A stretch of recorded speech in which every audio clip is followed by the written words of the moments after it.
তারেক রহমান নিয়মিতই ডক্টর মোহাম্মদ ইউনূসকে সম্মান জানাচ্ছেন। এতে ক্ষতিটা কি হচ্ছে?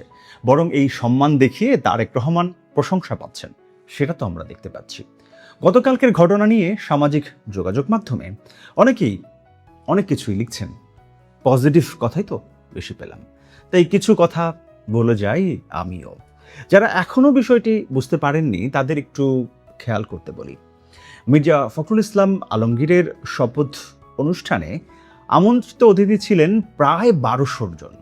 সামনের কাতারে ছিলেন প্রধানমন্ত্রী, স্থায়ী কমিটির সদস্য, প্রধান বিচারপতি, স্পিকার, পররাষ্ট্রমন্ত্রী এবং রাষ্ট্রের গুরুত্বপূর্ণ ব্যক্তিরা। কিন্তু এর পাশাপাশি আমরা কি দেখলাম? প্রধানমন্ত্রীর পাশে ছিলেন অন্তর্বর্তী সরকারের সাবেক প্রধান উপদেষ্টা ডক্টর মোহাম্মদ ইউনূস। নিশ্চয় বিষয়টি সম্মান দেখানোর মতো। এবং আমার কাছে আরও গুরুত্বপূর্ণ হলো, এটা কিন্তু হঠাৎ করে ঘটে যাওয়া কোনো ঘটনা নয়। এর আগেও আমরা দেখেছি জুলাই গণঅভ্যুত্থান স্মৃতি জাদুঘরের যেদিন উদ্বোধন প্রধানমন্ত্রী করেছিলেন, সেদিন এইটি উদ্বোধন করবার পর আরেকটি অনুষ্ঠান ছিল। সেটি হচ্ছে জুলাই ৩৬ শীর্ষক আলোচনা সভা। সেখানে আমরা দেখেছি অন্তর্বর্তী সরকারের এই সাবেক এই প্রধান উপদেষ্টাকে হাত ধরে তারেক রহমান তার নিজের পাশে আসনে বসিয়েছিলেন। মানে বিষয়টি পরিষ্কার, এটা প্রোটোকলের কোনো হঠাৎ সিদ্ধান্ত নয়, এটা মন থেকে উঠে আসা একটা সম্মান। আর এই জায়গাটিতেই আমরা মূল আলোচনা করতে পারি। মূল আলোচনায় যাওয়ার আগে একটা কথা বলে নেই, আমি কেন ডক্টর মোহাম্মদ ইউনূসকে আরও বেশি পছন্দ করতে শুরু করলাম সেটা আগে বলি। কারণ বোধহয় একটাই, এই মানুষটাকে নিয়ে আওয়ামী লীগের পতিত সমর্থকরা যেভাবে নোংরামি করছে সেটা দেখে তাকে পছন্দ না করে কি উপায়? মানে খুব কঠিন কিছু নয়। যিনি হাসিনার শত্রু তিনি নিশ্চয়ই দেশের বন্ধু, অন্তত তাদের কথাবার্তা শুনলে তো তাই আমার মনে হয়। আমি সেই হিসেবটাই করছি। কত কথাই তো বলা হচ্ছে ডক্টর মোহাম্মদ ইউনূসকে নিয়ে। আমি বুঝতে চেয়েছি এত ঘৃণা কেন, কিন্তু আমি আদতে দৃশ্যমান কোনো উত্তর পাইনি।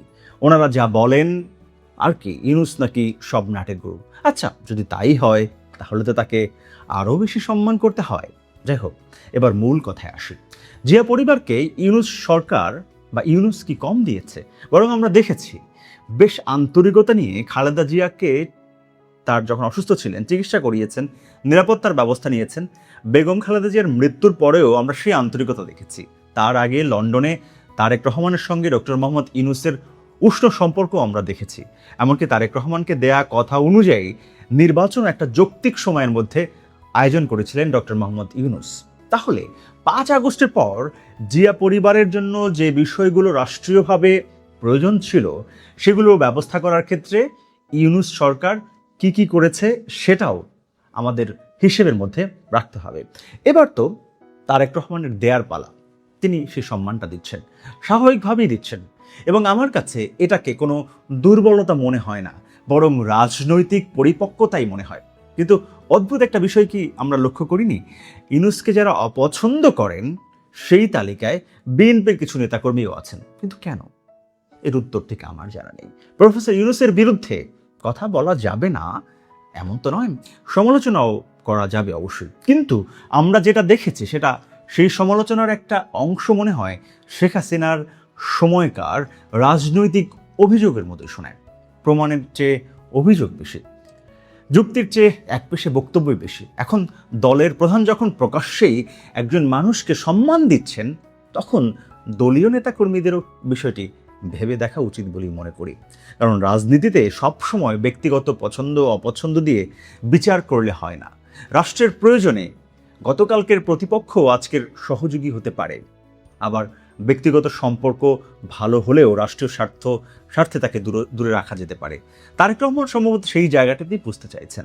আর এখানেই আরও একটা বড় সম্ভাবনা আমি দেখছি। ডক্টর মোহাম্মদ ইউনূসকে সামনে রেখে বাংলাদেশ সরকার অনেক কিছুই করতে পারে। তার আন্তর্জাতিক পরিচিতি আছে, বৈশ্বিক যোগাযোগ আছে, পৃথিবীর বিভিন্ন জায়গায় তার গ্রহণযোগ্যতা আছে। তিনি আনুষ্ঠানিক কোনো সরকারি দায়িত্বে না থেকেও বাংলাদেশের জন্য এক ধরনের বৈশ্বিক অ্যাম্বাসেডর হিসেবে কাজ করতে পারেন। বাংলাদেশের অর্থনীতি, বিনিয়োগ, আন্তর্জাতিক যোগাযোগ কিংবা দেশের নতুন ভাবমূর্তি তুলে ধরার ক্ষেত্রে এই ইমেজকে কাজে লাগানো অসম্ভব কিছু নয়। বরং বিএনপি সরকার চাইলে বিষয়টি ভেবে দেখতে পারে। তারেক রহমানও ভাবতে পারেন। কারণ একজন রাজনৈতিক নেতৃত্ব আর একজন বিশ্ব পরিসরের পরিচিতি পাওয়া বাংলাদেশের ব্যক্তিত্ব, এই দুই শক্তিকে যদি বাংলাদেশের স্বার্থে এক জায়গায় আনা যায়, তাহলে লাভটা কার?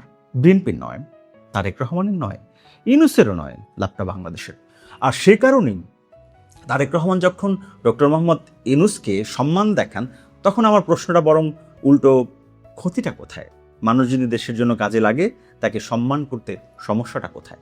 আর আওয়ামী লীগের পণ্ডিতটা যদি তাকে গালি দেয়, বিএনপির কিছু মানুষ যদি তাকে দিয়ে তাকে নিয়ে অযথা মন্তব্য করে, বিরোধিতা করে, তাহলে সেটা আসলে সে বিষয়ে আমার কোনো কিছু বলবার নেই।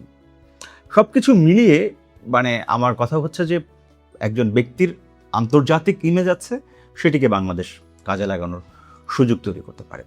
সেটি করবে কিনা, সেটি হয়তো প্রধানমন্ত্রী তারেক রহমানের উপরই নির্ভর করবে। সবাই ভালো থাকুন, সুস্থ থাকুন, আর থাকুন নিউজ হাবের সঙ্গে।